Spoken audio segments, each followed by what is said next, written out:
Sorry, all of you, for the technical difficulties. We've done 4 of these, and each time we do it, there's a new problem. So we're very sorry. So tonight we have one of Wellfleet's most wonderful, talented artists and gallerist, Susie Nielsen, who, of course, everyone knows from Farm and elsewhere. And so I'm going to start off by asking some questions, which will take a few minutes for Susie to answer, and then we will open it up for questions from the gallery, from the audience. And Wendy is moderating. All right, so here I go. So, Susie, first tell us about yourself as an artist. I paint and I screen print with a background in photography. I think that the things that I'm most interested in is process. I love language. I'm not always very good with verbal, but I think words are just beautiful. I love context and taking things that are in one place and have all this meaning and bringing it somewhere else. So like science books, terms in science, and bringing it outside of that and isolating it so that you can try to see things for new again. And I think the one thing I will say about art is when I went back to school, I went to graduate school, is when I really was able to start working. And that's why I went to school, is just to have the concentrated amount of time to work. And my greatest professor, this guy, Tom Ockersey, really taught us to see things wholly and to see how everything is connected. And he asked a lot of questions. He didn't give us a lot of answers. And just always said, you know, trust the process, and would just make you see things connecting that you never thought of before. And that is the thing I think that I took from school and really try to focus on in my work, is looking for connections and how everything is ultimately connected. Is that enough? So how did you come to make this body of work that you called love? So there was this pandemic and I was home a lot and unable to go to Providence where I normally go to make screens. So I started to use my old screens. And at the time I was working with a friend, Jan Moskowitz, and we were doing this correspondence of making. So I just started using old screens, and I had these screens that had the word love and I love us from a social project I did with Lee Witherspoon and Sky Fraze Cole. So I started using that, and I started to put it on existing work, and I put it on newspapers and on old art catalog books, like instructional books that someone had given me, just everywhere. And I was just doing the act of printing. I love the process of making, the physicalness of it. So I did that, and then I, went away from it, and you can't ignore that the world is blowing up right now. And I think whether you're actually consciously making in your work and talking about these things, or you're just making, it's still in your work. And I think that I really had no interest in the word love as like a word. It's cliche, it's overused, I say it's underacted, and it's just too pretty of a word for me. But that's why I kind of addressed it. And I really feel like, in all seriousness, a lot of the world's problems right now would be solved if we concentrated on learning to love more and how to love. So I just started to do that work. And then when we decided to do the virtual shows, I said I'd better put a show together. And I just decided to give myself really strict parameters, same size, 11 by 11. I took existing work and the work that I had screen printed love over, and just scanned a bunch of it in so that it was all flat and kind of even. And then said, I'm only going to use joint compound, which is a material I really like to work with. sewing, and maybe ink. And then I just kind of played, and I found all these funny, cliche, non-cliche connections through doing it. And I just said, well, if nothing else, I just am offering this word up to everyone, and you can look at it however you want. So it was kind of a fun, I was a little fun, but also like, I really believe in love. And I think it's something we need to work on. So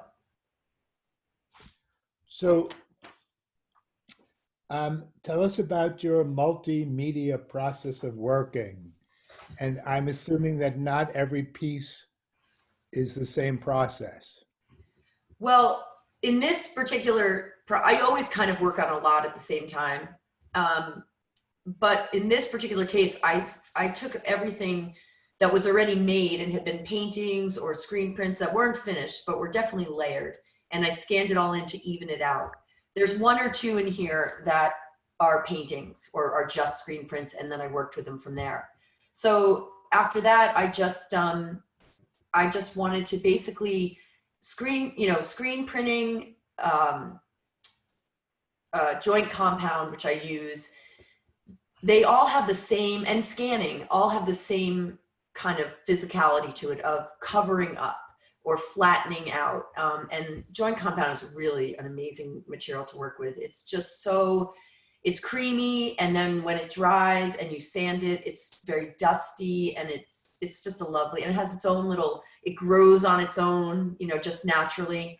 So for all those things, it was about kind of taking away and then revealing, and taking away and revealing. So really, I just was going in with after I printed them, I would work with the joint compound, and, somewhat knowing what I was trying to not see or see, but also letting the process take its course. And then the sewing was also like another moment of this connecting, this thread, this thing that kind of would bring the different parts together for me. Does that answer it? So do you use, in this process, do you use specific medium for specific effect?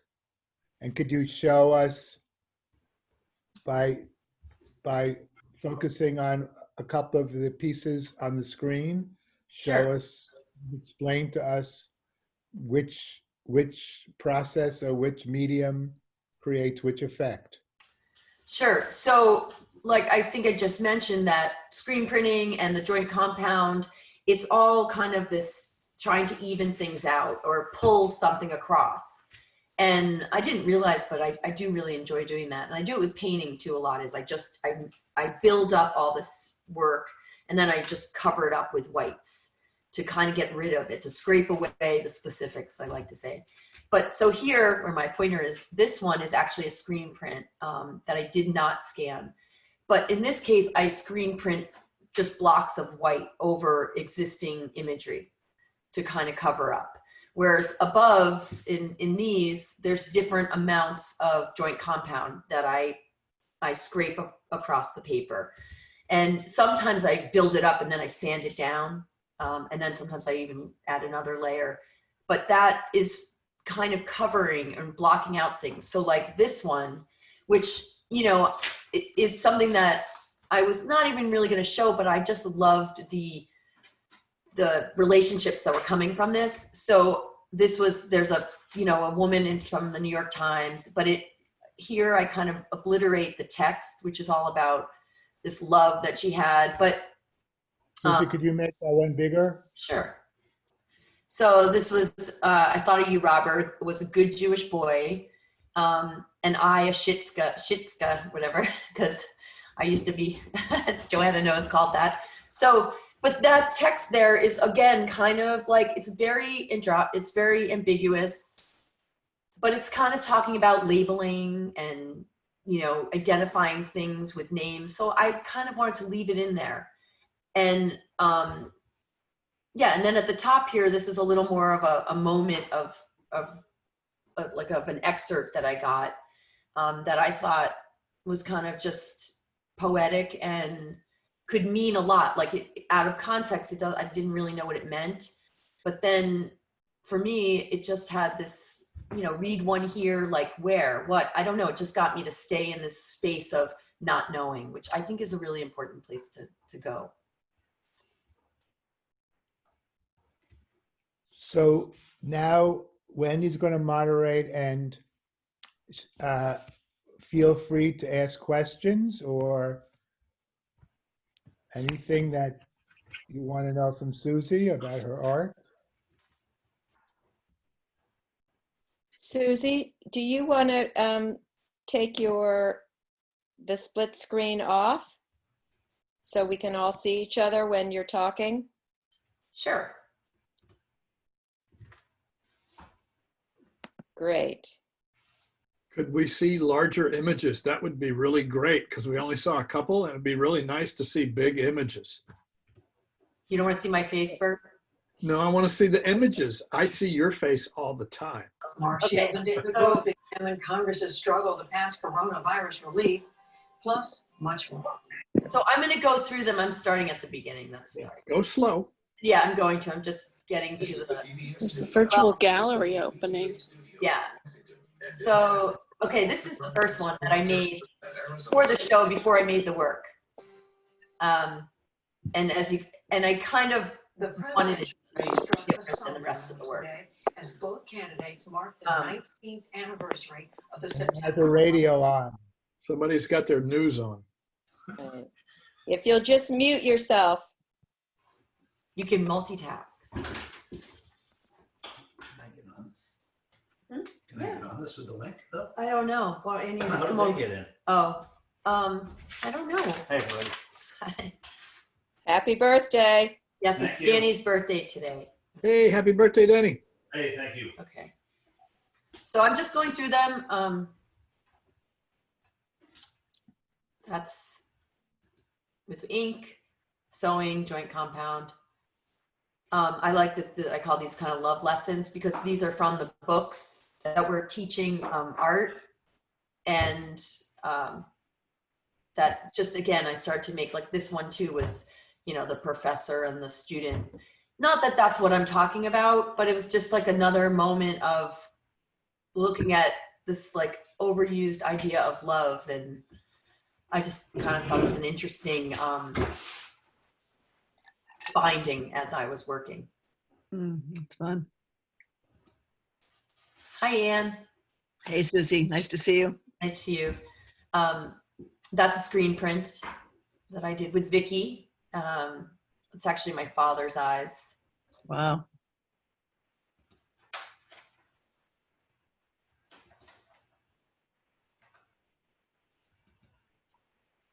Is the red stitching sewn right through the paper? It is over the joint compound. It's the last thing I did.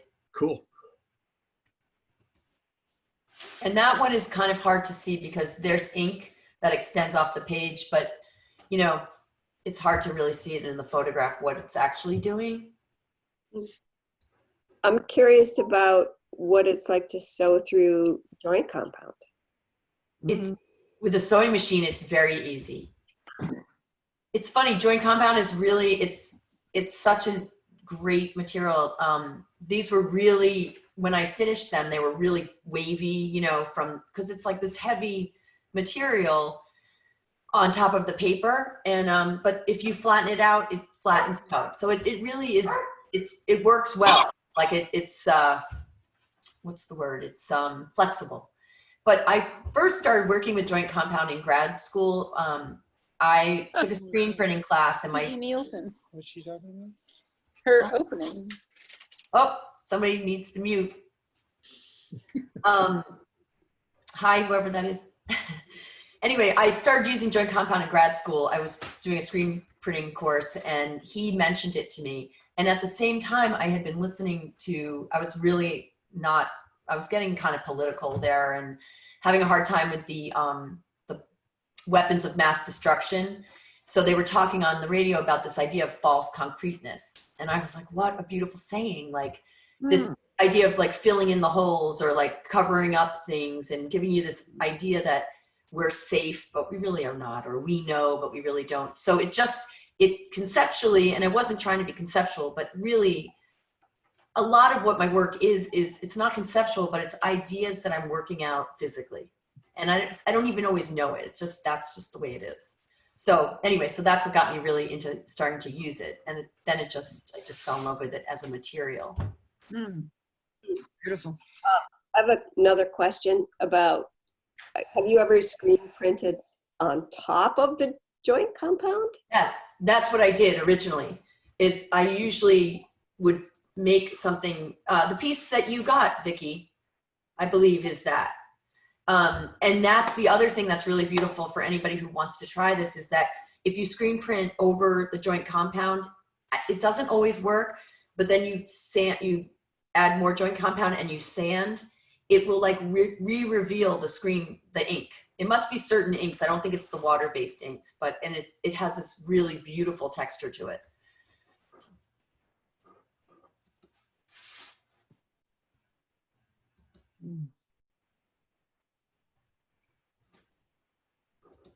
Others?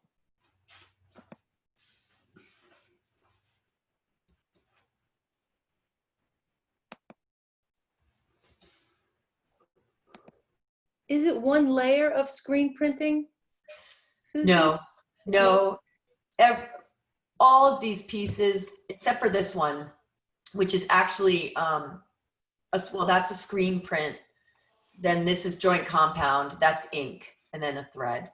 But most of these were, that's also, but like this, well, okay, this one.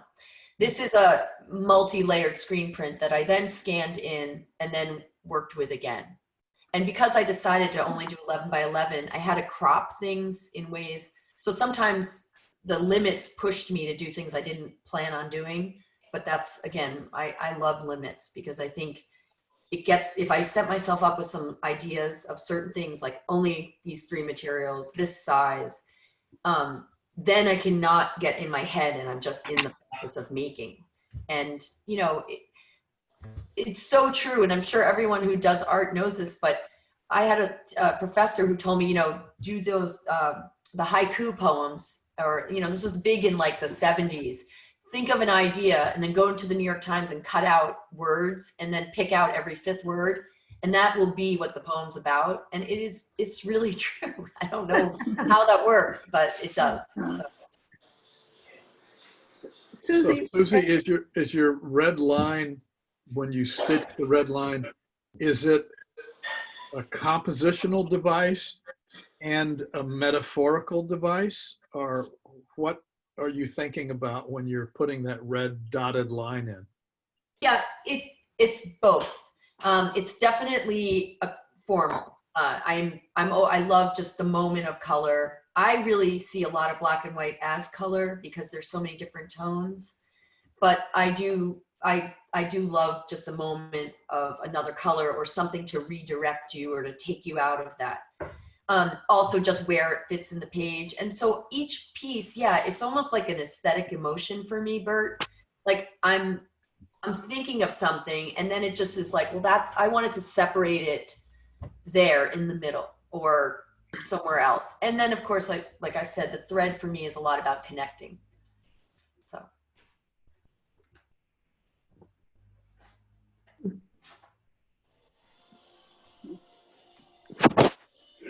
Any other questions? Or hi, Tabitha. Hi there. Well, so I guess I had a very personal response to the work because I was thinking this is kind of, well, I saw the sheetrock compound. That's what you're using, joint compound? Yes. So I saw that as like sort of archetypally masculine and the stitching as feminine. And so I was thinking of my mother and father, but they both sort of came together because I did carpentry for a number of years myself and sewed as a child, whatever. So it's like, it just kind of brought together various types of love. And then your piece, object observed or observed object, whatever, was also kind of about the gaze of the viewer, the gaze of the artist, and the gaze of sexual gaze or whatever. So anyway, that's just like my totally subjective response to it. And I missed the beginning here, but I just was curious to hear you talking about the choice to use those materials, I guess, the stitching and the joint compound. Well, I think I pretty much said the joint compound started out as just the quality of it and doing it with screen printing in grad school. And I just loved what the relationship of, black screen ink or the silver ink with the joint compound. And then I said that there's this idea of false concreteness. So for me, it's also about covering up or taking away, but it's also just, and you probably know since you worked with it, it's a really, it just has for me a poetic feeling. I mean, you can look at joint compound and it's got so many little moments to it.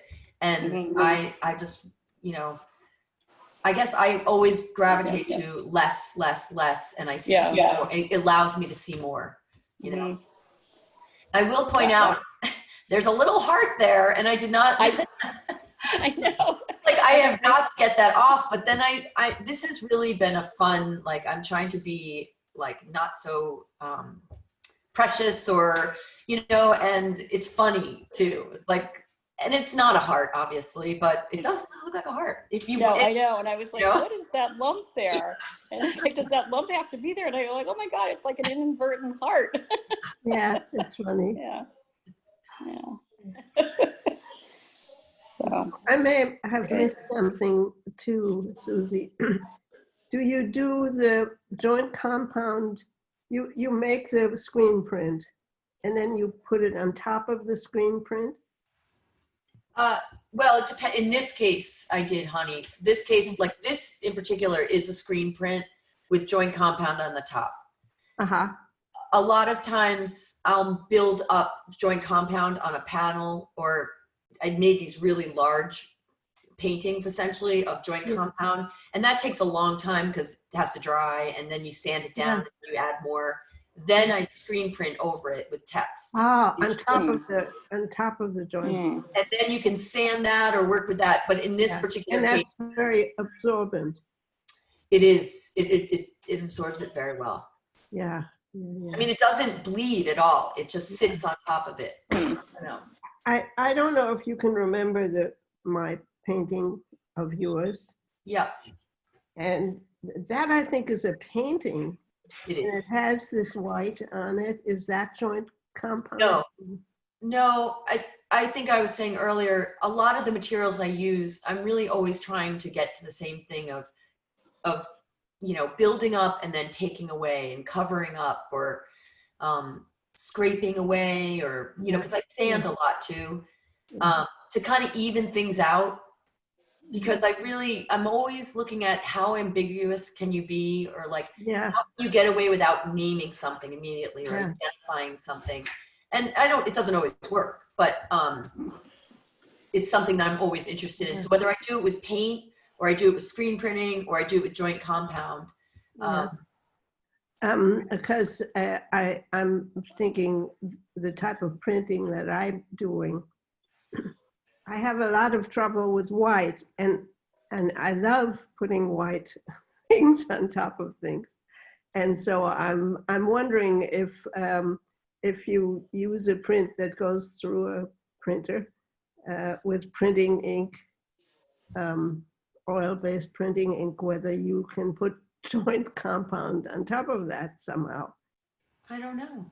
You could. But I will try. Yeah. I will try. Yeah. That's interesting. This is great. This is really fun to listen to you. We definitely have time for another question or two. I'll take my license here then. Susie, I love listening to you talk about making this work. And you said before that you're not a conceptual artist, but that somehow you wanted to use this concept of love and bring it through making. And I'm fascinated by this idea about the compound. If if you think about love as the political form of love is solidarity, that the compound material feels very conceptually linked. Yeah. And so I love this idea of that plus the red stitching through that, to me, just hearing you talk is very evocative of what a different concept of love than the sort of individual, you know, mother, father, romantic, familial, and instead more like the love we have for strangers. Yeah. Well, I'm going to spew a little here because you hit on a couple of things that I want to say. One is that if you look up the word, I tend to do this. If I'm using a word and I get kind of hooked into a word, I look it up in the dictionary, and a lot of times it's like, wow, we haven't really been using it the right way. Or like love in the dictionary is like an intense affection or tense feeling, and that's not really what I think of love. And I don't even think most people do. And certainly we've marketed love for years, and we all know that. But it is something that I guess I'm not a conceptual artist, and I was thinking about this earlier. I'm definitely not, I don't, but really what I think of art, most art that I'm interested in is ideas, whether you're saying it or not. And I tend to think of an idea, or I think of a word and how it breaks up, and I think about that, and then I make. So it's kind of like conceptual, but it's not really. But the other thing I want to say is that this is exactly why I thank all of you, because this is really what I want. Is I just want to put something out there and just hang it out there in a way that's not maybe always this way you see it. And then Tabitha sees it one way, Bert might see it another, you see it another, someone else, was talking about, the materials, or Robert said some great things about even just the scanning. And yeah, sure, they're all true, but that wasn't all, some of that I don't even know what I'm doing until after, and I look at it later. And some of it isn't what I'm thinking, but that's the whole point, is it's just a way to have a conversation. Like, that's what I really think is important about art, is it's just a way to communicate with people, or, that's, so for me, for you to say those things is like, that's why that goes, okay, well, this wasn't just a dumb waste of time. So. Well, it sure wasn't a dumb waste of time. So, well, thank you. Anybody else before we congratulate Susie for such a fantastic exhibition? Great, Susie. Fabulous. Yeah. Thanks, Susie. I love the way you're really enjoyed meditating on all of the work and kind of having it, speak to me and bring out my own dialogue in my head too. So yeah. Well, thank you. you. It's a great group of work, Susie. Thank you. Yeah. Congratulations. Thank you. I enjoyed everybody. Thanks for spending the time to Zoom again. I know some of you're doing it all day long, so. This is much more fun, though. Yeah. Congratulations. Glad we got in for part of it. It was great. Yeah. And I want to thank Emma for saying to send the next email out. Yes, thank you. Yeah. So in 2 weeks, or 2 weeks and a day, our next artist is Sasha Shavshavatsi. Oh, yeah. I can't remember if it's on a Friday or a Saturday. So I thank Susie for her wonderful work, her wonderful explanation, words of wisdom, her telling us to love each other. It's a good idea. I thank Wendy Littrell for moderating and for being my partner in the gallery and in life. And of course, Barbara Woodbury, who every time we have a problem with the technology, knows just what to do. We thank Barbara, who also is the whiz behind our website, which I think is absolutely beautiful. So, all right, so we'll see you at the next opening. Thank you, Susie. Thank you, guys. Thank you, Congratulations, Susie. Bye. Bye. Bye, Jojo. Bye, Ann. Bye, Joan. Bye-bye. Okay, Martha.